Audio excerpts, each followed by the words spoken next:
প্রধানমন্ত্রী, মুখ্যমন্ত্রী বা অন্য কোনো মন্ত্রী কোনো অপরাধে জেলে বন্দী থাকলে 30 দিন পর তাকে পদত্যাগ করতে হবে। 130তম সংবিধান সংশোধনী বিলে এই কথাই বলা হয়েছে। আর সেই বিলে আপত্তি জানিয়ে এবার সরব হলো তৃণমূল। কেন্দ্রীয় সরকারকে শর্ত বেঁধে দিলেন দলের সাংসদ তথা তৃণমূলের লোকসভার দলনেতা অভিষেক বন্দ্যোপাধ্যায়। দেখুন, প্রধানমন্ত্রী, মুখ্যমন্ত্রী বা অন্য কোনো মন্ত্রী কোনো অপরাধে জেলে বন্দী থাকলে 30 দিন পর তাকে পদত্যাগ করতে হবে। 130তম সংবিধান সংশোধনী বিলে কথাই বলা হয়েছে। আর সেই বিলে আপত্তি জানিয়ে এবার সরব হলো তৃণমূল কংগ্রেস।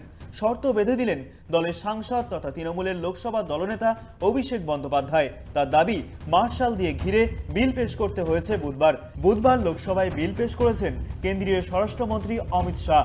যৌথ সংসদীয় কমিটিতে পাঠানো হয়েছে সেই বিল। সাংবাদিকদের মুখোমুখি হয়ে অভিষেকের প্রশ্ন, 30 দিন জেল হেফাজতে থাকলে যদি 31তম দিনে পদত্যাগ করতে হয় তাহলে অভিযুক্ত আত্মপক্ষ সমর্থনের সময়টুকুও পাবে না। তার মতে এই সিদ্ধান্ত কোর্টের নেওয়া উচিত।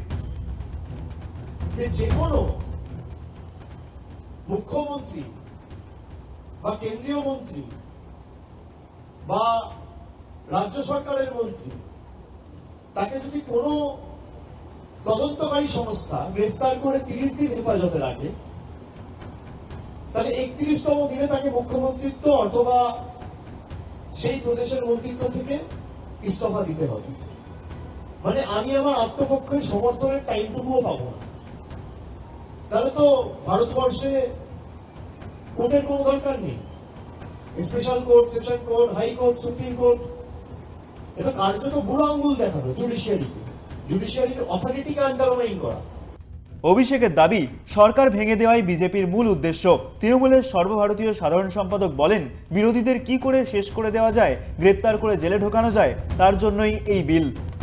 এই বিলটা একমাত্র আনা হয়েছে তার কারণই হচ্ছে বিরোধী যে রাজনৈতিক দল, সে রাজনৈতিক দলগুলো এবং তাদের যে নেতা, কর্মী, সমর্থক,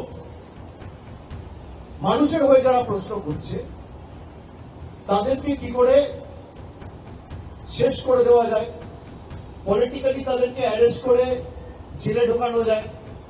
নতুন বিল নিয়ে এদিন শর্তও দিয়েছেন অভিষেক বন্দ্যোপাধ্যায়। তিনি বলেন, 31 দিনে পদত্যাগ করতে হবে কেন? আমি চ্যালেঞ্জ করছি, সময়টা কমিয়ে 15 দিন করুন, আমরা সাপোর্ট করব। কিন্তু শর্ত থাকবে, দোষ প্রমাণিত না হলে তদন্তকারী অফিসারকেও দ্বিগুণ সময় জেলে থাকতে হবে। যদি ইন্টেনশন ঠিক থাকে, আপনি 30 দিনের জায়গায় 15 দিন টাইম দিন, আমরা বিল সমর্থন করব।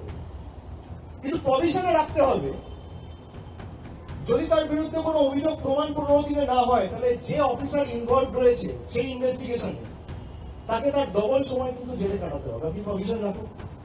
অভিষেকের কটাক্ষ, কেন্দ্রীয় সরকার সুপ্রিম কোর্টে এসআইআর নিয়ে ধাক্কা খেয়েছে, তাই এখন নতুন পথে বিরোধীদের কোণঠাসা করতে চাইছে।